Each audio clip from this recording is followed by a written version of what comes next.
আসসালামু আলাইকুম সবাইকে Dishan Agro Farm and Hatchery পক্ষ থেকে স্বাগতম। আশা করছি আপনারা সকলেই ভালো আছেন। আলহামদুলিল্লাহ আমি অনেক ভালো আছি, সুস্থ আছি।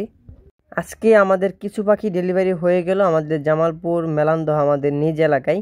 মূলত এই ডেলিভারি ভিডিওগুলো আপনাদের মাঝে তুলে ধরার আমার একটাই উদ্দেশ্য। অনেকে আমাকে প্রশ্ন করেন যে দিশান ভাই আপনারা কি ডেলিভারিতে পাখি দেন কিনা। যে অবশ্যই আমরা ডেলিভারিতে পাখি দিয়ে থাকি। আমরা বাংলাদেশের বিভিন্ন জেলায় বাসের মাধ্যমে আমাদের পাখিগুলো ডেলিভারি করে থাকি। আপনাদের যাদের 100% জাপানি জাতের 80 থেকে 90% মহিলা কোয়েল পাখির প্রয়োজন, তারা অবশ্যই স্ক্রিন দেখা নাম্বারে যোগাযোগ করতে পারেন।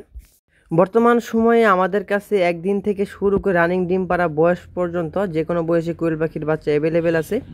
আরেকটি বিষয় আপনাদেরকে না বললে নয়, দেখা যাচ্ছে যে অনেক জায়গা থেকে আপনারা পাখি সংগ্রহ করে প্রতারণার শিকার হচ্ছেন। তো এর জন্যই আমরা Jisan Agro Farm and Hatchery আপনাদেরকে সুবর্ণ একটি সুযোগ দিচ্ছে।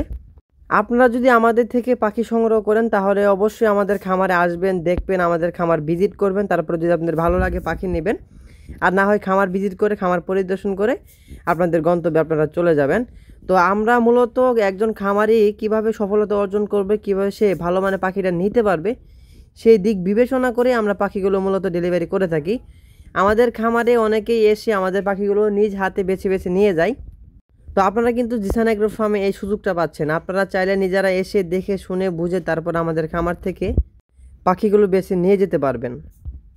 এর জন্যই বলি যে এখান থেকে পাখি সংগ্রহ করুন না কেন, একটি বিশ্বস্ত প্রতিষ্ঠান থেকে পাখি সংগ্রহ করার চেষ্টা করবেন, যাতে পরবর্তী আপনারা পাখি সংগ্রহ করার পরবর্তীতে ফিডব্যাক একটা ব্যবস্থা সেটা আপনারা সেইখান থেকে পান। দেখা গেল আপনারা বিভিন্ন হকার থেকে পাখি সংগ্রহ করেন, পরবর্তীতে পাখিরা ফিডব্যাক একটা ব্যবস্থা, পাখির রোগবালাই সম্বন্ধে, পাখির কোন সময় কোন ভ্যাকসিন, কোন ওষুধ, কোন মেডিসিন, কখন কোন খাবার দিতে হবে, অনেক বিষয় একজন নতুন খামারি জানে না।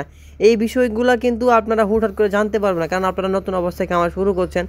এর জন্য আপনারা যেখান থেকে পাখি সংগ্রহ করবেন এমন মানুষের থেকে পাখি সংগ্রহ করবেন যাতে পরবর্তী আপনারা তার থেকে ফিডব্যাক একটি ব্যবস্থা পান, যাতে যে কোনো সময় যে কোনো বিপদে তাকে পাশে পান।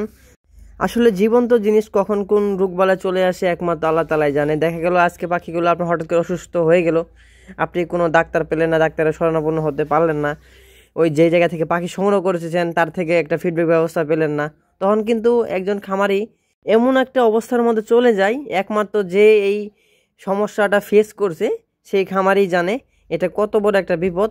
আসলে পাখি যারা পালন করে, যারা পাখি নিয়ে কাজ করে, তাদের যদি পাখি অসুস্থ থাকে তারা নিজেরা অসুস্থ হয়ে পড়ে, কারণ এইটার সাথেই তাদের একটা সম্পর্ক হয়ে যায়। আমার পাখি যখন অসুস্থ হয়ে পড়ে তখন আমি নিজে অসুস্থ হয়ে পড়ি। এটা আসলে কি বলবো আপনাদেরকে, কারণ পাখি সুস্থ থাকলে, পাখি ফ্রেশ থাকলে, পাখি ভালো থাকলে আমারও ভালো লাগে, এবং কি খামারে এসে পাখিগুলো দেখলে মন ফ্রেশ হয়ে যায়। দেখতে পাচ্ছেন একটা পাখি আমি হাতে নিয়ে আপনাদেরকে দেখাচ্ছি। এই পাখিটা হচ্ছে 100% জাপানি জাতের মহিলা কোয়েল পাখি। আমরা মূলত চেষ্টা করি জাপানি জাতটাই সবাইকে সাজেশন করার জন্য, কারণ জাপানি জাতের কোয়েল পাখিটা ডিম মাংস উভয়ের জন্য ভালো। আপনারা যদি জাপানি জাতের কোয়েল পাখি মাংসের জন্য করতে চান, এটা আপনারা 35 থেকে 40 দিন বয়সের ভিতরে আপনারা পাখিটা সেল দিতে পারবেন। আর যদি আপনারা ডিমের জন্য করতে চান তাহলে 40 থেকে 45 দিনের ভিতরে আপনারা ডিমের প্রোডাকশন পেয়ে যাবেন ইনশাআল্লাহ, আশা করি। আমাদের যে জাতটা বর্তমানে আমরা নিয়ে কাজ করতেছি সেটা হচ্ছে জাপানি জাত। এটা মোটামুটি প্রোডাকশন 95% প্লাস মাইনাস থাকে, 90 থেকে 95% প্লাস মানে এরকম থাকে। যারা যারা আমাদের থেকে পাখি নিয়েছে সবারই প্রোডাকশন মাশাআল্লাহ খুবই ভালো। তো আরেকটি বিষয় আপনাদেরকে জানিয়ে রাখি, জিসান এগ্রো ফার্ম আমরা খুব শীঘ্রই আপনাদের জন্য একটি বই তৈরি করতেছি, যাতে আপনারা পাখি সংগ্রহ করার পর সেই বইটি আপনারা আমাদের থেকে সংগ্রহ করে সেই বই থেকে আপনারা পাখির সমস্ত কিছু A to Z, পাখির রোগবালাই থেকে শুরু করে পাখির ভ্যাকসিন, মেডিসিন, কখন কোন ওষুধ, কখন কোন খাবার, সমস্ত কিছু সেই বইয়ের মধ্যে দেওয়া থাকবে। আপনারা সেই বই দেখে নিজেরাই পাখিগুলোকে পরিচর্যা করতে পারবেন। খুব শীঘ্রই আমরা সেই বইটি আপনাদের মাঝে নিয়ে আসবো ইনশাল্লাহ। তো আজকের ভিডিওটি এ পর্যন্তই। ওয়া আখিরি দাওয়ানা আলহামদুলিল্লাহি রাব্বিল আলামিন। আসসালামু আলাইকুম ওয়া রাহমাতুল্লাহ।